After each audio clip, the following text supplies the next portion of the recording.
Good afternoon, ladies and gentlemen, and welcome to the seminar on leadership and the workplace. Our host for today's seminar is the Principal Deputy Undersecretary of Defense for Personnel and Readiness, Dr. Laura Juner.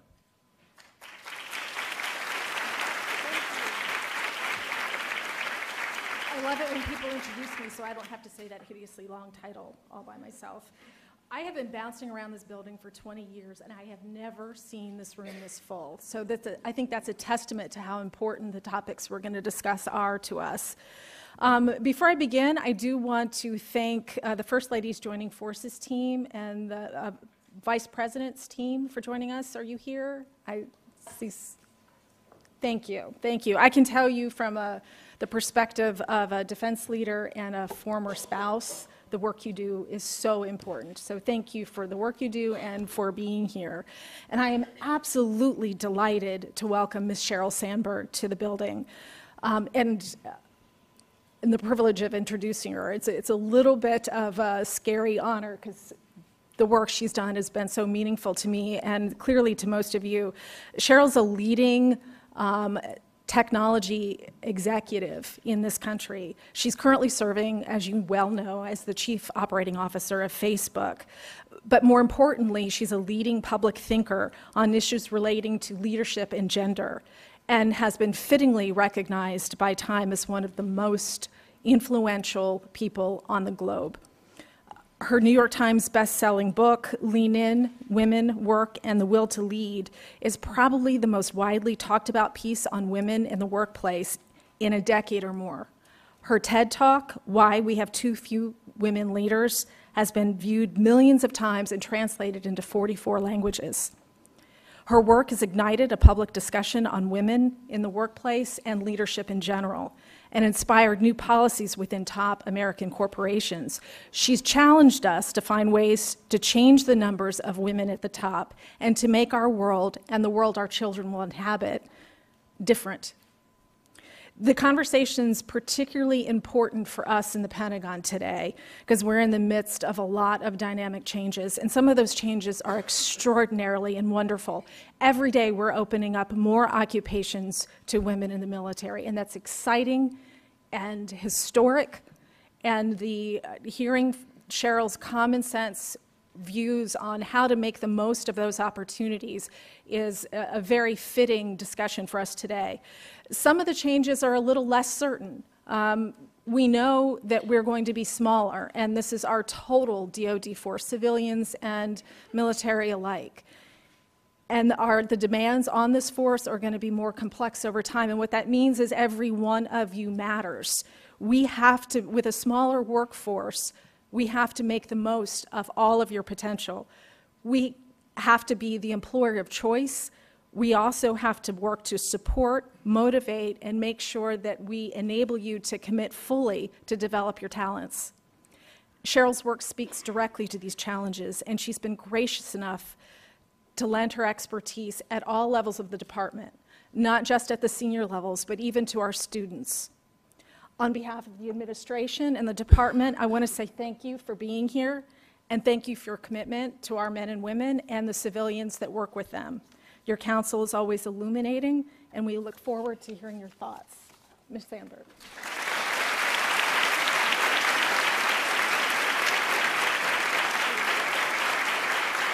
Thank you,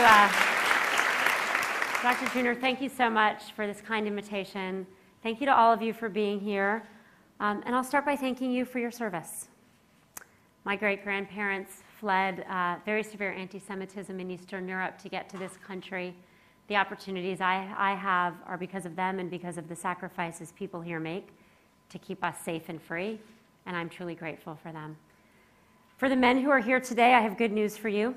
Gloria Steinem says you come to one voluntary event like this and you get a pass when the inevitable revolution happens. So let's start by congratulating you on an excellent use of your own time.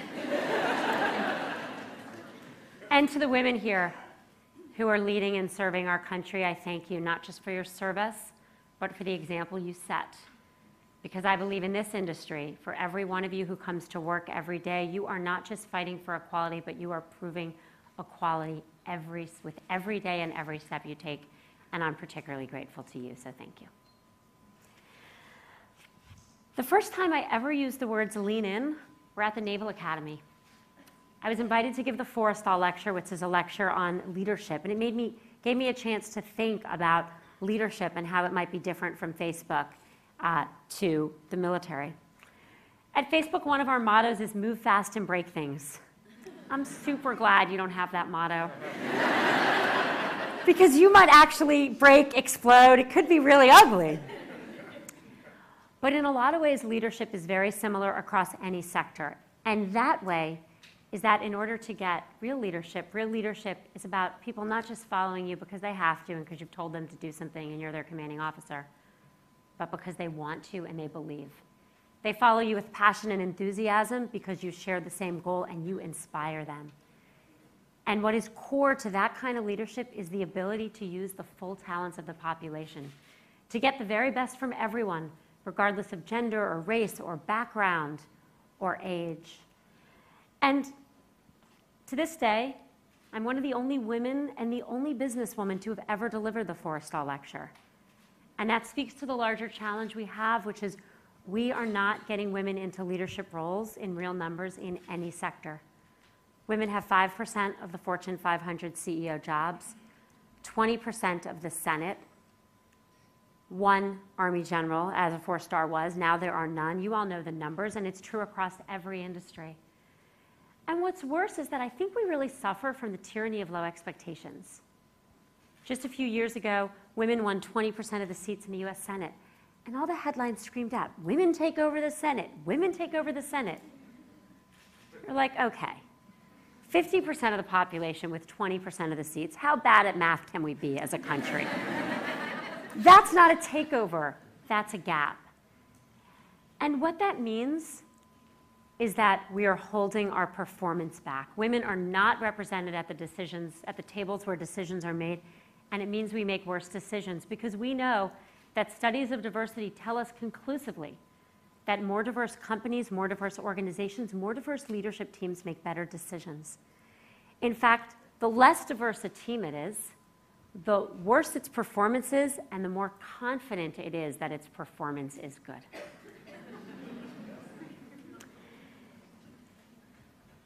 So we know that leadership of all is important.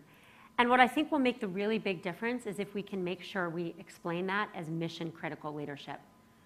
I heard when I had a chance to visit Quantico from many Marines, many of our Marine leaders who had been on the ground in Afghanistan, that there were tasks that needed to be done to secure Afghanistan that women were better equipped to do. There were female Marines who were able to do things on the ground that male Marines couldn't. That is just one example of how diversity can be mission critical. And I think the more our messages on why we want more female leaders, why we want more diverse leadership in terms of race, are not just that it's the right thing to do and a good thing to do because it is, but because it's mission critical.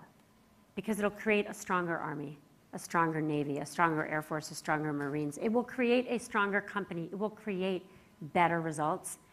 The better off we can be. The hard thing is that we know we're not increasing the women in leadership. We know there's been essentially no progress in corporate America for 10 years. There's been no progress in the wage gap for 10 years. But these topics are really hard to talk about, really hard to talk about. As a woman coming up in my career, I never spoke about being a woman. Because if you speak about being a woman, the person on the other side of the table thinks you're whining, complaining, asking for special treatment, or in my industry, about to sue them. And if you think about it from a man's point of view, you mentioned my TED Talk. Some of you may have seen it. What would have happened if a male CEO would have given my TED Talk? Said the exact same things I said. I think he would have gotten fired for being sexist. So it's hard for women to talk about it because, especially in male-dominated industries, you all work in one, I work in one, we're busy fitting in, not thinking that we want to raise our hand for special treatment. And it's hard for men to talk about it because you're afraid by talking about it, you'll say slightly the wrong thing and someone will accuse you of being sexist, which of course you're not, because that's why you're talking about it in the first place. We need to change all that. What we're currently doing is not working. The veil of silence is not creating an equal playing field. We need to acknowledge the issues, acknowledge the biases, and counteract them.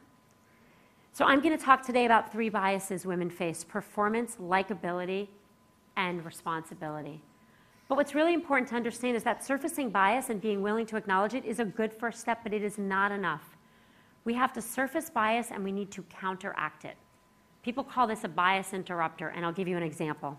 At Google, where I used to work, people put themselves up for promotion in engineering. You decide when you're ready and you put yourself up. So not surprisingly, more men at the same levels and the same levels of experience and performance were putting themselves up than women. The head of HR at Google went out to the company and said, everyone, more men are putting themselves up for promotion. We want to see more women put themselves up too. And then they trained the managers to encourage women to put themselves up before they felt ready. What happened? Men and women are now putting themselves up for promotion at the same levels. So you understand the bias and you create the interrupter. So I'm going to talk about the 3 biases. And the important thing to understand about these biases is, one, I come with no judgments. Biases, stereotypes, this is part of the human condition, and women have them just as much as men. As humans, we process 99% of the information we process quickly, implicitly. We do not have time for deductive reasoning. By the time I see an animal walking towards me and I think, 4 legs, fur, tail, that's a lion, I'm dead. I need to implicitly understand it's a lion and run the other way. That means that the stereotypes we're all raised with, we hold them deeply and we react without even realizing we're doing it. So the first, the performance bias. All of us, women and men, systematically overestimate male performance and underestimate female performance. This starts with babies crawling. If you ask mothers how far their infants crawled, they get it wrong with their sons a little high and they get it wrong with their daughters a little low. When you ask women how they performed themselves, they get it wrong a little low and men get it wrong a little high. You see this when you see gender or race-blind studies. So in Boston, you may have seen this, they auditioned orchestra members behind a veil. What happened? They hired more women. Some of those women had been subbing for that orchestra, but they couldn't see it till gender was gone. They do studies on race, give out resumes, take off the names. A white name gets 50% more callbacks on the exact same resume than a name that sounds black. That means that being white gives you 8 years of experience in the workforce. None of us are doing this on purpose, but we are all doing it. The other performance bias we have is not just how we measure performance, but how we attribute performance. So when a male succeeds, we all think it's because of his skills. And that's probably true. When a woman succeeds, we believe it's because she worked hard, had help from others, or got lucky. The individual believes that, the woman and the man, and the people around them. Well, that's a really big difference. Because if you succeeded because of your own skills, or someone succeeded because of his own skills, you can put him up for the next promotion because you know he can bring those skills to bear. But if you succeeded because you got lucky, well, you can't count on that happening again. I met earlier this morning with the flag officers of the Navy, and I had a small meeting with some of the senior women before I did a speech to the whole group. And one of them said, oh my God, that's exactly right. Women come to me all the time. They're like, I'm not sure I'm ready for the promotion. I'm not sure I'm ready for the next assignment. Can you check my credentials? Men come in, they're like, I'm ready for the promotion. How am I getting there? And that's exactly the experience I've had in corporate America. So how do you correct? We have to acknowledge the bias. You have to be willing to say. And what's really important to understand is that organizations and people who think they are meritocratic, who think they have objective standards, actually have the most bias. That explains a lot of what's happening in technology and explains a lot of what's happening in the military. At Facebook, we think we're awesome. We think we are unbiased. We think we can measure everything. You can ship code or not. It's totally measurable. It's not. The important thing to understand is that what the standards are in the first place has also been set in what is a biased way, inevitably, unavoidably. There's a study done of police chiefs, asking people to select who should be police chief. And there were a group of resumes that were handed out that had very experience-heavy resumes, 30 years on the street as a great police officer. Then there was a group of resumes handed out that had academic-heavy resumes, not as many years on the street, but really good academic credentials. When they asked people to pick the objective criteria by which you would select a police chief, whatever the males had were the things people picked. People who got the resumes where the males had a lot of street experience thought that was more important. People who got resumes where the males had more academic credentials, they thought that was more important. Even in setting the objective standards by which we judge people, there is subjectivity, and it has been set by the people who are in power. And I've had lots of conversations across the military and across corporate America where people will acknowledge that some of the things that were historically important are still important, but some new things are equally important, and we need to add more things to the list. Once we understand these biases, we can overcome them. Second, the likability bias. Everywhere in the world, no matter what our backgrounds are, no matter how different our societies are, our stereotypes of men and women are actually exactly the same. Everywhere, we believe men should be leaders and successful and powerful, and everywhere, we believe women should be givers and caregivers and communal, do for the people around them. That is why power and success are positively correlated with likability and negatively for men and negatively correlated for women. And this is so important to understand because this is part of why, a huge part of why, we don't have women in leadership. As a man gets more powerful and successful, he's better liked. Why? Because he's conforming with our expectations. We expect him to be a lion, he's acting like a lion. When women get more powerful and successful, they are less liked. There's a woman who works for me, who works for me at Facebook, and he started this conversation not joking by saying, "I didn't read your book." If you were one of the 5 people who work directly for me at Facebook, you would either read my book or pretend to, right? I mean, read an article or 2 and pretend. But he said, "No, I didn't read your book. But I did listen to all the things you've been saying all these years, and I got feedback that a woman who works for me is too aggressive." By men and women. So rather than write too aggressive in her performance review, I went back to those people who said it, and I said, "Can I ask you a question? What did she do that was too aggressive in the specific?" And they answered the question, and then he said, "If a man had done those exact same things, would you have thought he was too aggressive?" And to a person, they said no. Our biases against female leadership run deep, and they start early. Men only, please, men only. Raise your hand if anyone's ever called you when you were a child bossy. Men only. There's always a few. Women, raise your hand if you were called bossy as a little girl.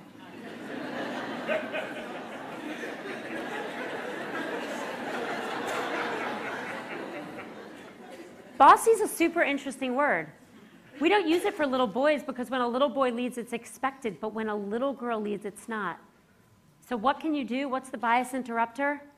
This one you can fix. The next time you hear a woman is too aggressive, too ambitious, political, not as well liked by her peers, you understand it, you diagnose it, get it down to the specifics. And this weekend, go to a playground. Someone will call a little girl bossy, probably her parents. You walk up with a big smile, you say, "That little girl's not bossy. That little girl has executive leadership skills."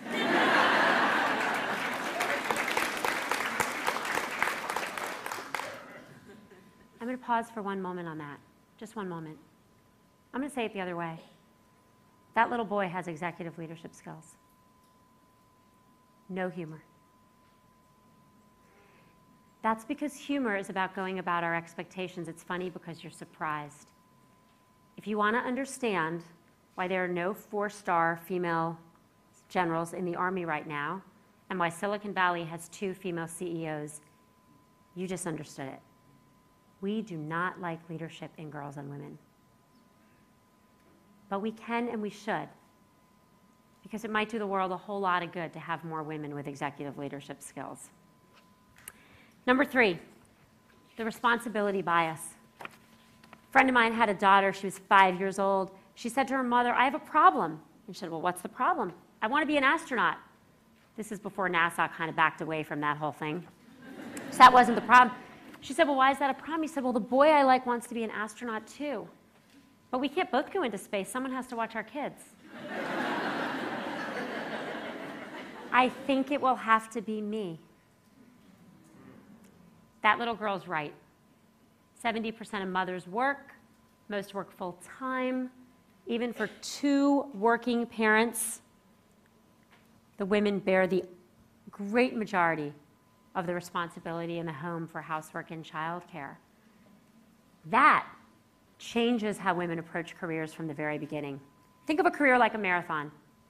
You get to the front, the start line, equally fit and trained, men and women. You could argue that with women getting 57% of the college degrees in this country, women are better fit and trained, but we're generous, so we're going to give you half. Equally fit and trained, the gun goes off. What happens? What are the voices the men hear as they start running? You've got this, good job, keep going. What are the voices the women hear? Are you sure you want to start running? Why start a race you're probably not going to finish? Careers continue, race goes on. What are the voices the men hear? You've got this, keep going. What are the voices the women hear? Should you be at work when your child needs you at home? Men only. Raise your hand if anyone's ever said to you, should you be working? Raise your hand. Men only men. Never gotten a hand. Women, raise your hand if anyone's ever said to you, should you be working? We constantly tell women they can't have it all, language I truly hate, which means you can't be a mother and have a career. But guess what? Most women have to work. They have to do both. So our constant messages that tell them they can't are really detrimental. Now, there's a really good reason for men to do more at home. In families where chores are split more evenly, those marriages are happier. Gay couples actually split chores fairly evenly. Heterosexual couples don't. But when they do, those couples are happier. Lower divorce rates, more happiness, more sex. Probably inappropriate to joke about that at the Pentagon, but there's data behind this. There's data behind this. I tell men all over the world, you want to do something nice for your wife? Don't buy flowers, do laundry.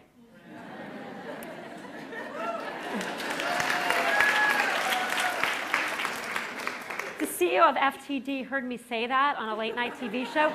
He sent me the largest bouquet you've ever seen with a note. Can't you tell men to do laundry and buy flowers? So on his behalf, buy the flowers too. But if you're only going to do one, definitely do the laundry. For your children, and this is really important, at any income level, regardless of how active a mother is, children with more engaged fathers do better. They do better in school, they do better professionally, they are stronger emotionally, they are happier.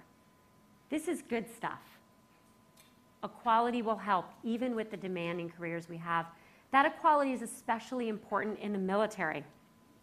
In all branches, 46% of married women are married to other men in the military.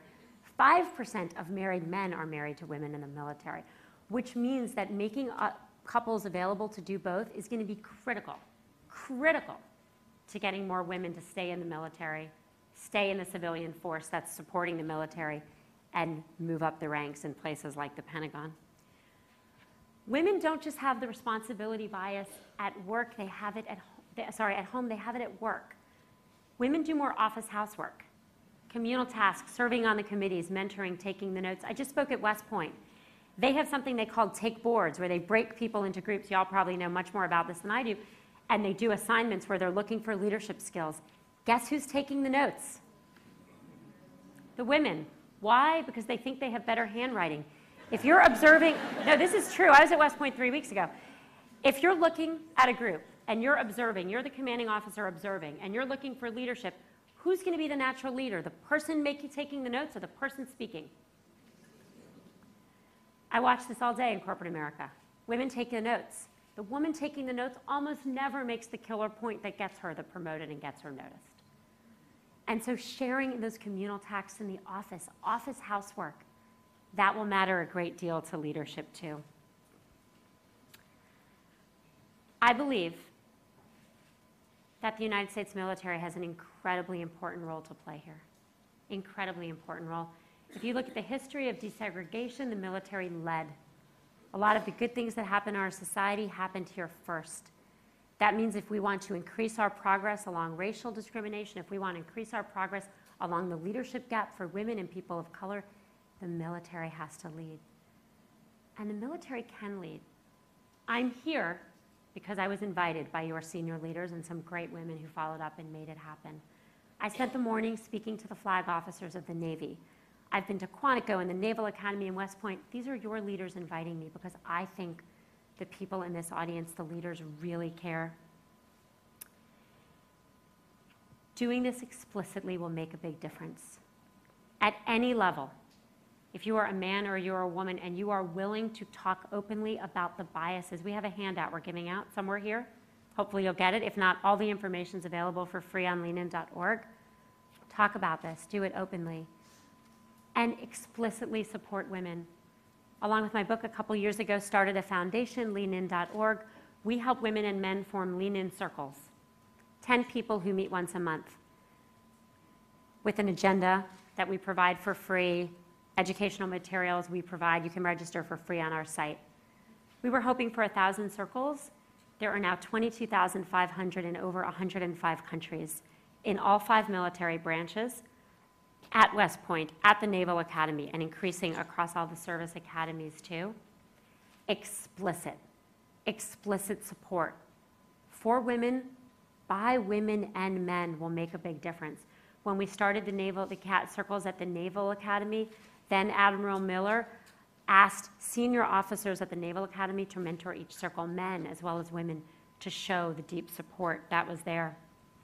Lieutenant Commander Emily Bassett runs a group of lean-in circles in Norfolk, Virginia.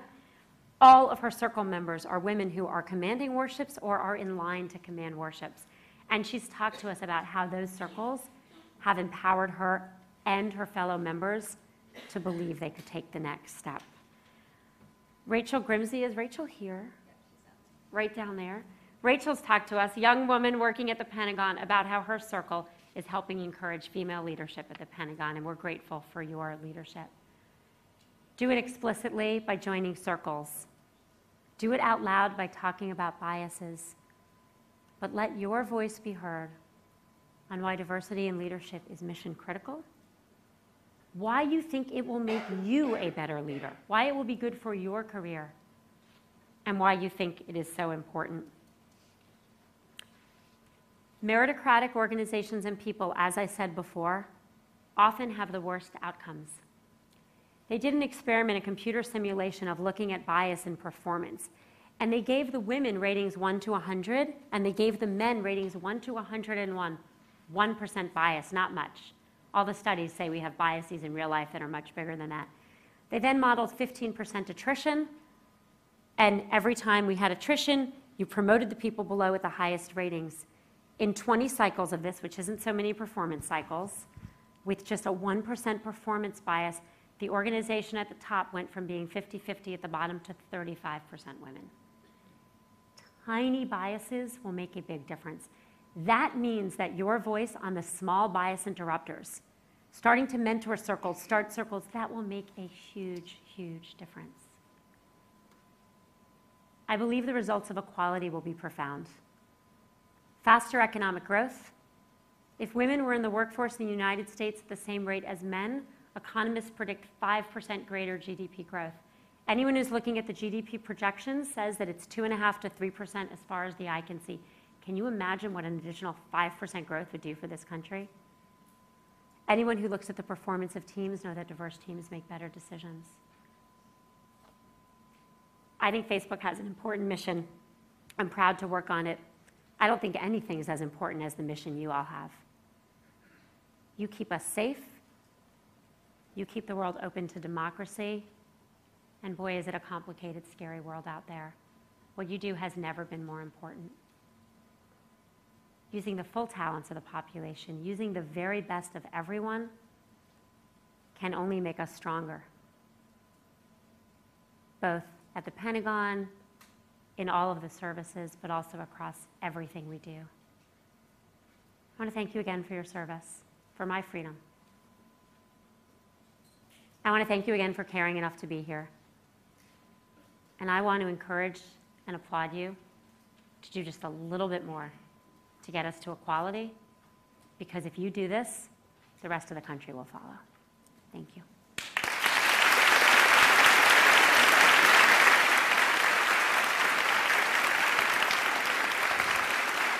Questions? Yeah.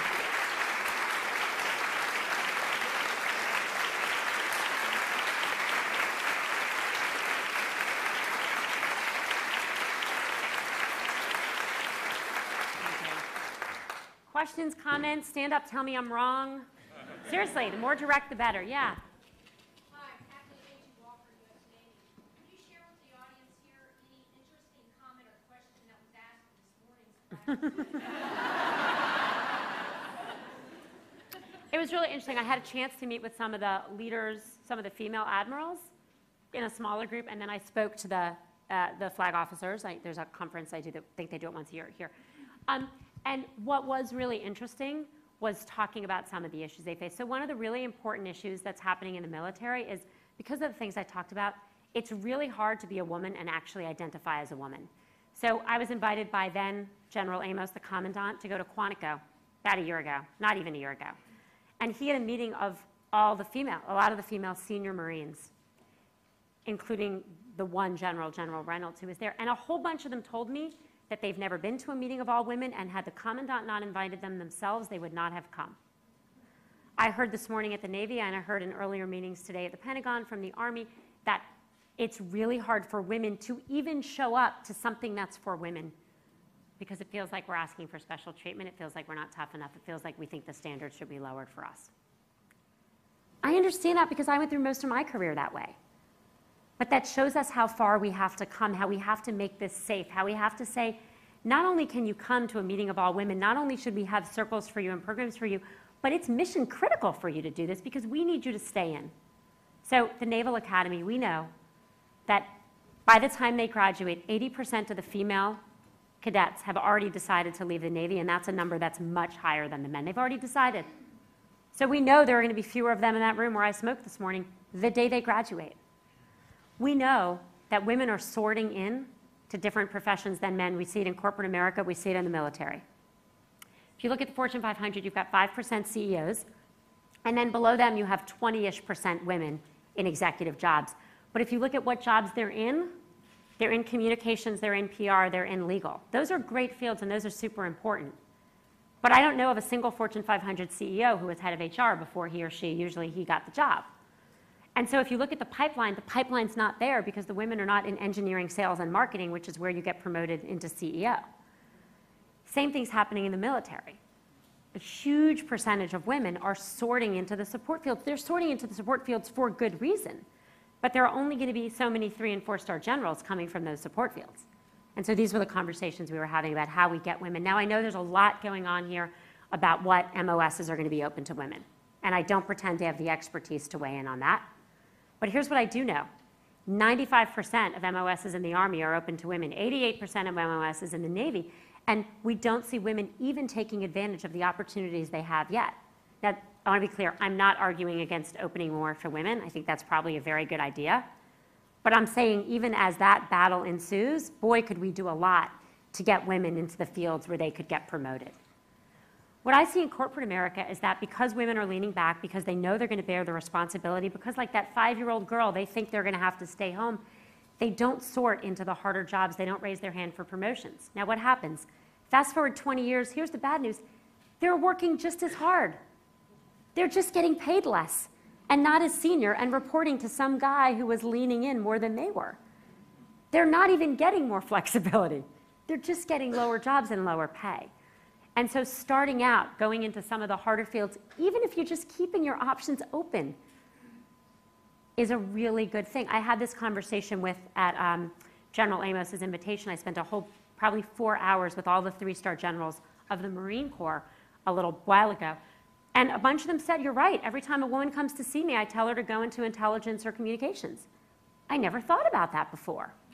I should be telling her to go into operations or logistics. We promote more generals into those. They can go into those. And so those type of changes are the conversations we're having. Ma'am, I'm Captain Brooke Brzezowski. I'm here with Public Affairs. The Air Force, we're doing a lot recently on diversity initiatives. And I know in your book you mentioned the Heidi Howard study. And I thought it was interesting because this discusses the double bind that women face. It doesn't matter what gender they are. Women are typically disliked, like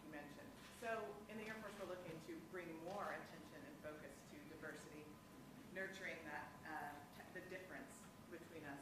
How do you think that's going to work if we draw more attention to women and minorities with the Heidi Howard study in mind? Yeah, it's really important. So as you start, the Heidi Howard study was an HBS case study where they had a case of a woman who's a Silicon Valley entrepreneur. And she was a very successful executive, and then she used that to become a very successful venture capitalist. So they changed, some professors at Columbia took the case study and they changed half the names to Howard, and they gave out Heidi and Howard to the class. And then they surveyed the students. And women and men thought they were both confident, but Howard's a really great guy and you really want to work for him, and Heidi's selfish and political and you don't want to work for her. That's the likability problem for women. Men can be both nice and competent, and they reinforce each other. As they're more competent, you like them better, they're nicer. But when women seem competent, they're not nice. So Heidi's clearly competent in the study. She must not be nice. You can't be both as a woman. And so I think the question is to educate and talk about this. Now, I will say, talking about this is really scary. I mean, much to my own personal embarrassment, the first time I spoke out about being a woman was 5 years ago. I'm 45 years old. I'd been in the workforce for 2 decades. Pretty successfully. I could have spoken out, and I didn't. I didn't because I didn't want to get fired, and I didn't want to be the woman, and I didn't want anyone to think I was whining. And even when I did speak out, people told me I would lose my career, that I couldn't possibly be taken seriously as a business executive if I was speaking out as a woman. And you know, today's a vacation day for me. This is what I do with my vacation time now. I speak out as a woman. But it is hard. We started talking about race more at Google and at Facebook in the time I was there. And originally, as you talk about it, sometimes people who are in those groups, the women, the minorities, are like, don't do that. Because there's a performance bias already. And if we think there's affirmative action, that makes the performance bias worse, right? We're already undervaluing people of color and who are women. And if everyone thinks there's affirmative action, now you're like, oh yeah, you're there because you're a woman. I became the Treasury Department Chief of Staff when I was, about 29, 30.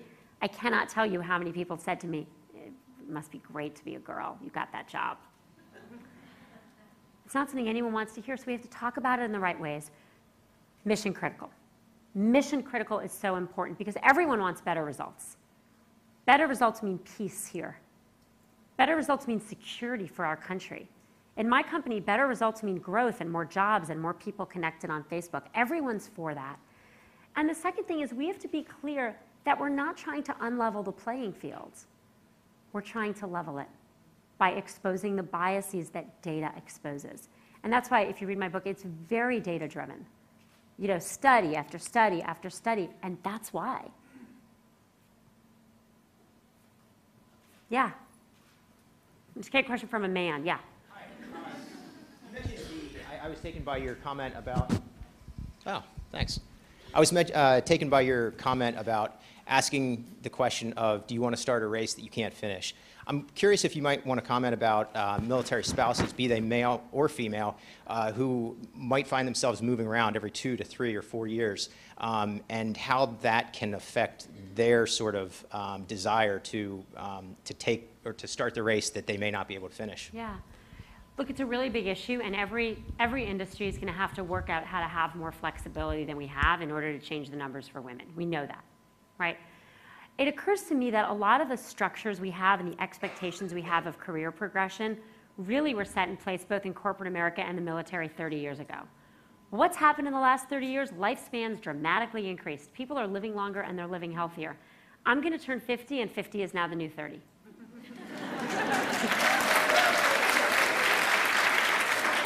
But if you actually look how people are living and working, people are healthier, longer, living longer. So, the tenure clock was always 6 years. Maybe it could be 8 or 9. Half of these professors are hanging around till they're 70. Maybe we can give them till they're 34 to make tenure, not 30. Wouldn't that make a big difference? Same thing with military careers. I think people need to think about some of the things that we might want to change which are completely compatible with the increasing lifespan we have and the ability to serve. Small changes. In some of the meetings I had here earlier, a couple of things came up. In a lot of places, on a lot of bases, or a lot of places people are going to work, PT starts at 6 a.m. and childcare opens at 6 a.m. A woman told the story of being in a long line of women trying to drop off their babies. Well, someone said just leave the baby and go. Like, it's a baby. Right? But If diversity were, if we wanted women to stay in, if it were mission critical, which it is, maybe we could figure out how to open the childcare 15 minutes earlier or start PT 15 minutes later. But someone can figure out that we can't be in the same place. A woman upstairs, very senior woman in the U.S. Army, told me she gave up breastfeeding because there was nowhere to pump. How hard can it be to put a room for women to have privacy so they can, pump when they're breastfeeding? That just can't be hard, but it's not happening. And so there are a bunch of these changes that are structural, and I know will take legislation, such as some of the career pathing, but there are a bunch of really important changes y'all could go make today. Today we could get PT and childcare to start with a 15-minute gap on those bases. Make a big difference. Yeah. There's a group in the Pentagon, Senior Professional Women, and we have found that women do not mentor other women, and men mentor much better, and they tend to mentor men. Can you address that issue for us? And by the way, we do have pumping rooms in the Pentagon now. Good job. Yeah, it's a really big issue. So there are two things going on. Partially, it's that part of it's true, and it's true historically, and it's still true, that in a lot of situations, if you believe only one woman's getting promoted, you actually are competing with the other woman in a room. And so there's historically some competition that was very real. It's also the case that any group that has been historically discriminated against, the first members of that group that break into that group often take on the characteristics of the group that was in power. So I'm Jewish. 30 years in this country, not that my family was this, my family were immigrants, but there were Jews who got into the first country clubs that didn't let Jews. Often those Jews were the ones saying, let's not let in any Jews. We don't want to ruin the place. They wanted to be part of the majority that let them in. And you see that with women. You see that across lots of different things. That's a historical anomaly. Another thing that's going on, and this is really important, is that we have higher expectations of women for favors than men. When I was writing my book, I thought about all the women in my career who were nice to me, but I thought of a lot of women in the career I thought were actually pretty mean. And then I looked at the data about how we expect greater niceness for women, and then I asked myself the hard question of, were they actually mean, or did I expect more from them because they were women? And I wrote in my book, I expected more because they were women. I thought they were going to help me more. And so we have to change our expectations. The best thing that can happen are lean-in circles or other small groups. So I went to a lean-in circle meeting at the Air Force. It was incredible. A woman who's senior in the Air Force told me that she's not at all terrified to jump out of planes and land in enemy territory. And for those of you who don't know that, that's actually really scary. That's not like a normal thing to do. But talking to her commanding officer about gender bias, there was no way she was doing that. That's terrifying. Similarly, another senior woman said that until she started coming to the lean-in circle, she didn't realize that she was one of those women who was mean to women. She thought she was helping them. She needed to be tough. She thought she was toughening them up. She was going to help them get to where she got by doing what happened to her. And so more communication, more explicit circles, formats for women to do this, and support each other, and men to be part of that can make a really big difference. Ladies and gentlemen, we have time for one more question, and that's it. Thank you. Yeah. Ma'am, hi, I'm Major Christina Ryder. The Constitution protects against many types of discrimination, but does not protect against gender discrimination. Does that concern you? And if it does, what should we be doing about that? So I'm not a constitutional expert, but I do think more protections for more groups are really important. There's a huge statewide battle right now against protections for members of the LGBT community. I think more protection across the board legally is really important. It's also the case that actually understanding these biases and counteracting them is really, really important. I see companies out there with the best corporate policies you could ever have. Facebook. We offer 4 months maternity, 4 months paternity. We're the most flexible workforce in the world. We still don't have a lot of women at the top. Look at Norway. Norway's interesting. Norway has the best public policy in the world on women, the best. 40% quotas for boards, 40% quotas for boards for the parliament, the best maternity and paternity years of it. Can't take all of it. I don't know how they get that much. If the men don't take it, they get it. Do you know how many women run Norway's big companies? 3.4%. We can't legislate. We should legislate this stuff, but we can't only legislate. We are also going to need to fix the bias against female leadership. as long as we all still, and I think it's funny too, that a little girl has executive leadership skills, we are not going to solve the problem. Ladies and gentlemen, let's give a big round of applause for Ms. Sandberg.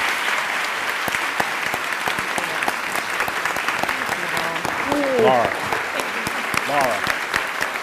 She's getting ahead of us. She's getting ahead of us. Give you my mic. Oh, you will? Okay.